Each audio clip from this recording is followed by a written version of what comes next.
Thank you, Alan. Wow, that was such an amazing presentation, and it made me think a lot. Like, as we're going on today on many different topics, hearing many different speakers, it's really interesting to see even that dark side, as you mentioned, of the faculty and just the fear that people have in general. So this is Generative AI in Higher Education. I am a Liberty University student. I am seeking my doctoral degree in Generative AI in Higher Education, and I am studying right now with the hope of getting 12 faculty responses, which it looks like we have way more than that here in the room. So if at this point you can please pull out your smartphone. If you have a laptop, there is free Wi-Fi, Fordham's Wi-Fi here.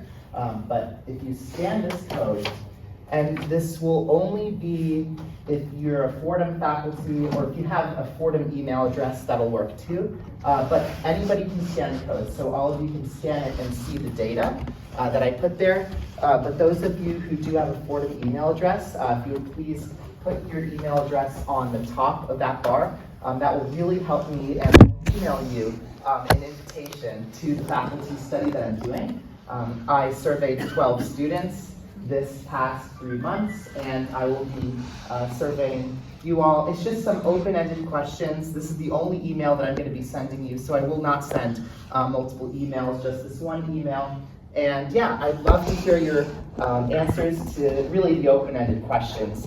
And so let's get started with just an overview, a summary of the 12 student responses that I got. Now, we did try to get more. I did invite 46 students, and I'm so grateful, by the way, to all the help from Dr. Fleur Eshi, Dr. Harold Takushian, also Dr. Alan Kafferky, and also Dr. Stephen, who really helped me, Stephen Bryan, who really helped me get most of those 12 who completed it in the financial school. So 46 scanned the QR codes, 28 are, you can see those people on the laptops. Now, I used Google's Nano Banana to create this image, so you'll see a little bit more than 12 students. It cannot count, which is crazy, but it knows how to show a general, like you can see the students sleeping in the back, of course, are the students who didn't open the survey. Students in the middle opened it, didn't finish. Students in the front, very engaged and finished it.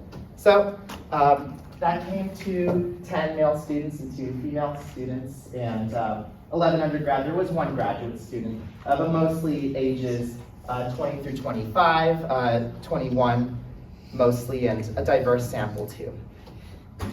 So now, in reviewing the data, and in front of your screen, if you did put your email down or even scan that QR code at the beginning, you can still go on that website at the bottom. And if you're, if the screen is starting to talk to you about a prize, there is a little bit of a prize at the end if you did go on this website. I have a $25 Starbucks gift card in my pocket, and I will be giving it to a random one of you.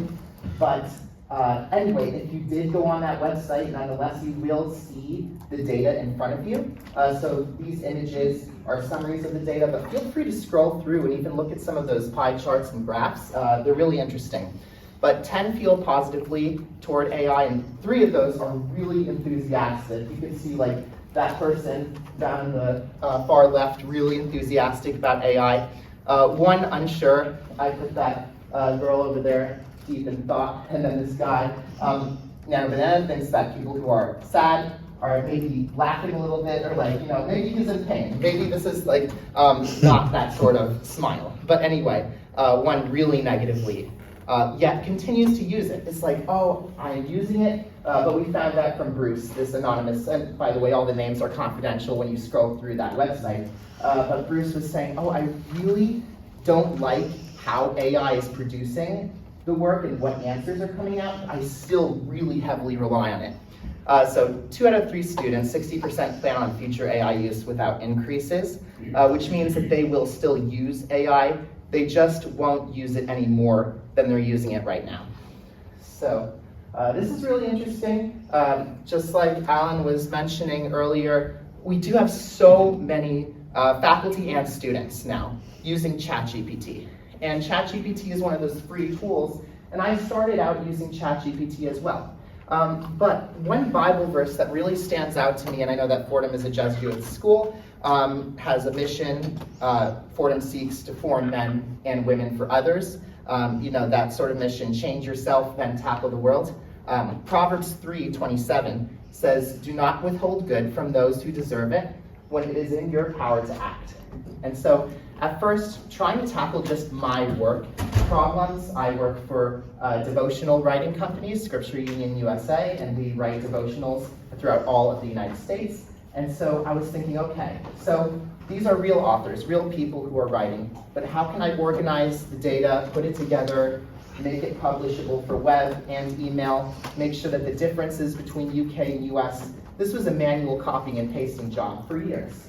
And so I was using ChatGPT to try to formulate things, but that was the free tool available, and I thought, maybe I should pay $20 for Claude, like one of my professors showed me, and maybe that'll fix things. Well, it fixed things tremendously to the point where now all of our data ingesting and also posting is done through API and done through data programming languages. So without Claude Opus 4.6 extended, really, without putting a little bit of money towards other tools, I wouldn't have known that. And so students are flocking to ChatGPT, maybe because it's the only tool available to them because it's the tool that is free. We do not see a lot of students using Acrobat AI, but if you open up a PDF and you have Acrobat installed, Chrome will open it in Acrobat and you'll see the AI assistant on the right side. And it's really helpful to synthesize a whole ton of information in such a little amount of time. And while you don't want to use it for writing and things that really express the student's knowledge, tests like that, if you don't use it to put together ideas, you might not know what new ideas you can form without it. So really, you need to see how you can use it to enhance learning. And we see Google AI overviews, even not a ton, but as a research substitute, we see more people, more students using it. As we go to the next slide, we have misrepresentation of work. So this, we hear cheating a lot, and so we wonder, what does cheating actually mean? And so cheating can be defined in many different ways, but dishonesty is really at the heart and the key of cheating. If you're submitting an assignment as a student and say, okay, this is mine and I did it myself, and you didn't do it yourself, then that's a misrepresentation. So when I surveyed the students, I asked, okay, how many of you misrepresented generative AI work as your own? And we can see a bit of red there, almost half. And so while students agree for the most part that the school, Fordham, has clear generative AI rules, the students still believe that using AI is cheating. And also about a third believe that it has hindered their growth. So we do see these cautions here. And at the same time, how can you be prepared for your career if you don't tap into some of these amazing data tools that are available and the AI tools that can synthesize knowledge very quickly and an immense amount of knowledge in just a few seconds? So this is a bit of a scary picture I chose to put in the background. It just gives this sense of what the students are saying. The positive is on the left-hand side, so it provides so much info. The things I've been talking about, it helps us think about harder questions while at the same time using it as a starting point. But what bothers most students is overuse, job security, data centers raising electricity prices, something that was mentioned earlier in this session, and also security risks, as we saw that the Mexican government was hacked by somebody using Claude to hack 150 gigabytes of data. That is a huge concern. High confidence when it's wrong, but at the same time, are students flocking to AI to depend on it for many tasks, like Thomas, and that is a concern. So in summary, this study is gaining traction.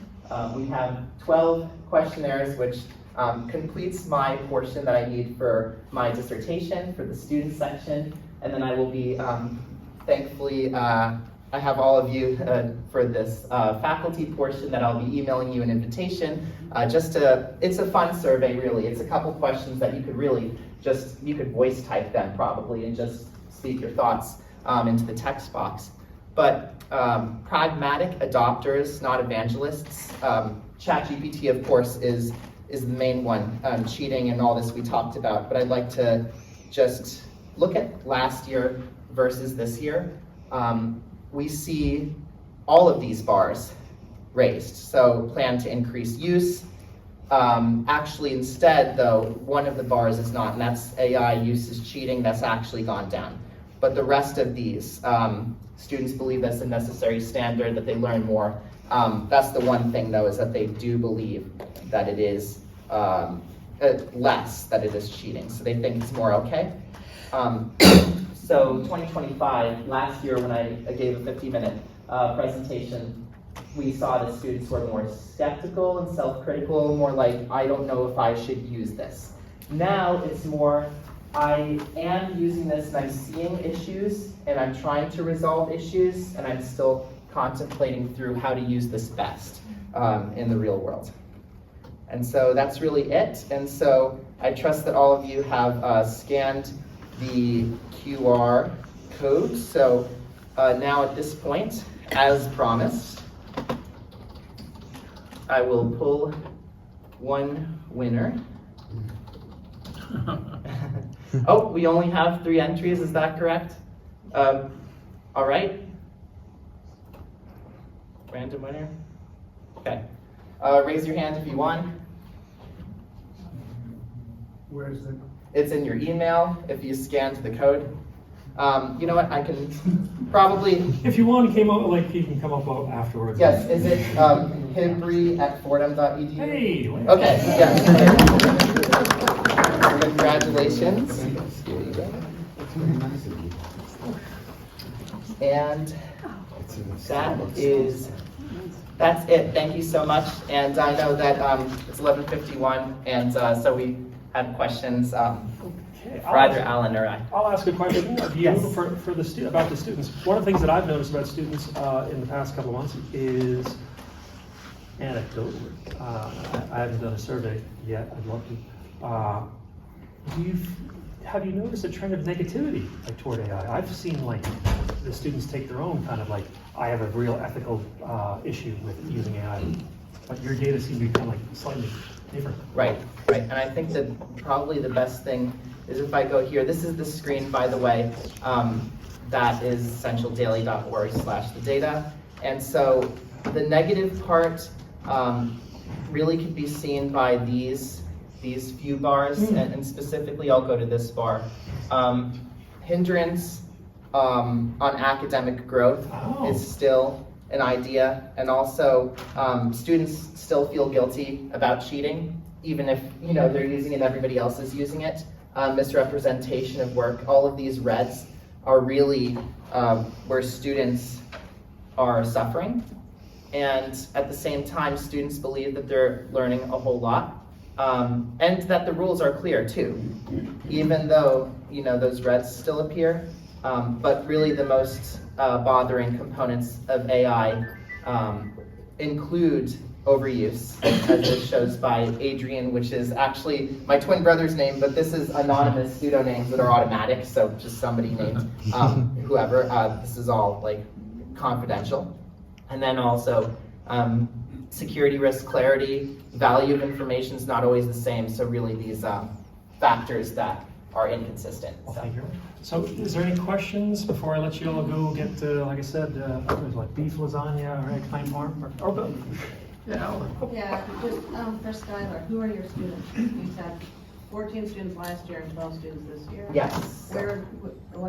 What's their breakdown? Are they Liberty students? Are they Fordham students? They're Fordham students, and this is actually where, when I was first thinking about this and discussing with Flor, we were trying to think of how can Fordham the scope of where students are without Fordham itself asking the students. So I thought this would be a great opportunity, especially since I'm studying this at Liberty University, to see Fordham students confidentially, so these are all pseudonyms. But last year, I surveyed 14 students anonymously, and this year 12 students confidentially. This is Liberty and Fordham IRB approved, so they wanted it to be confidential because there was a consent form. And so really the data is there, but this is confidential data, mostly from Dr. Stephen Bryan's class, which is the students we were able to get. So. Yeah, I mean, so if you kind of, you know, if you were to juxtapose this with Alan's, and you see finance might be more kind of in favor of AI. I don't know what your thoughts. So one extra thing I would throw out that I kind of intimated it, but I didn't actually get the chance to say it. The most negative group by teaching role at the university was the graduate student instructors, and the majority of the graduate student instructors that I had were from philosophy, history, and English.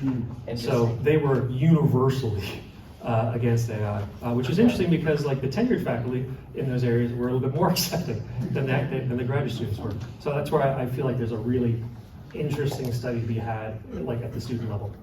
Right, that makes sense because the financial, data, math, even what I do for Scripture Union is this chunk of data, moving it here, making sure things sync. So it's not even like writing or philosophy or thinking. It's like a lot of like math heavy thinking instead. So. Any other questions? And I tell you, actually, but it's just same student or different student? I do not know, but probably different. Probably 100% different. There could be some. Did the survey exactly the same student after 1 year? Oh, see how the perception might not change? Yes, but I can't contact those same students because that was anonymous, and this is also confidential, so I can't really like reach out to the same students once. Yeah, they've been contacted. So I'm good to stay here to answer more questions, or for those who want to go get the food, please feel free. But I'm going to stay here, and then I'll take questions whoever wants to hang out, because the food will be served all the time. Okay. Also, I'm very cognizant yes. of that. Oh yeah, thank you. And then also, since only 3 of you scanned the code, it looked like on the screen, I actually do have physical codes. Please feel free to take one. And thank you all for any support you can give for this study. Thank you, Skylar. Thank you. Thank you, Alan.